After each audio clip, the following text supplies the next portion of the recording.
Salam untuk yang berjiwa merdeka dan memerdekakan. Ini ada pertanyaan, apakah hukuman mati sudah harus di Indonesia ini? Saya katakan sangat harus. Pak Presiden Prabowo, ini korupsi di Indonesia udah gede-gedean, gila-gilaan.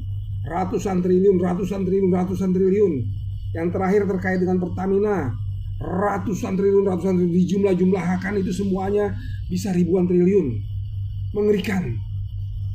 Ayo Pak Prabowo, keluarkan Perpu, segera rakyat menunggu Perpu perampasan aset koruptor dan Perpu penegasan hukuman mati untuk koruptor. Dan itu tidak bertentangan dengan Pancasila. Ada yang mengatakan bertentangan dengan sila pertama dan sila kedua Pancasila. Tidak.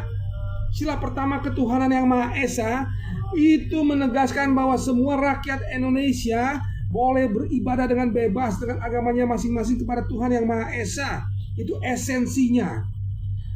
Sila kedua, keadilan sosial bagi seluruh rakyat Indonesia. Yang adil itu siapa? Yang tidak adil itu siapa? Yang tidak adil itu ya orang-orang koruptor itu, yang merampas keadilan rakyat ini, sehingga rakyat ini jadi miskin, susah makan, susah membangun rumahnya, susah mendapat pendidikan karena nggak punya uang, susah untuk ke sekolah, susah untuk mendapatkan kesehatan karena nggak ada duit, karena dirampok oleh koruptor brengsek itu.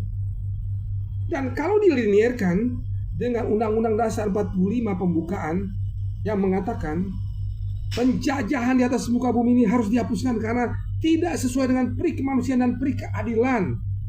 Itu koruptor, itu penjajahan ekonomi yang sangat jahat yang menghancurkan sendi-sendi rakyat Indonesia. Itu harus dihapuskan agar keadilan di Indonesia ini bisa merata. Dihukuman matikan, dihapuskan. Justru hukuman mati itu mendukung sila-sila Pancasila dan mendukung Undang-Undang Dasar 45 tersebut. Waktu dulu Bung Karno mencetuskan penggagas Pancasila. Sebagai penggagas Pancasila di zaman Bung Karno juga ada yang dihukuman mati. Amir Syarifuddin, Kahar Muzakar, dan lain sebagainya. Toh didiamkan oleh Bung Karno. Oke, tidak ada masalah, tidak di stop. Berarti sebagai penggagas Pancasila, Bung Karno tahu bahwa yang mengkhianati bangsa dengan yang sangat-sangat gila-gilaan harus dihapuskan, dihancurkan, termasuk pengkhianatan ekonomi yaitu korupsi. Ayo Pak Presiden Prabowo, ayo cepat, rakyat menunggu Perpu perampasan Perpu perampasan aset koruptor dan Perpu penegasan hukuman mati.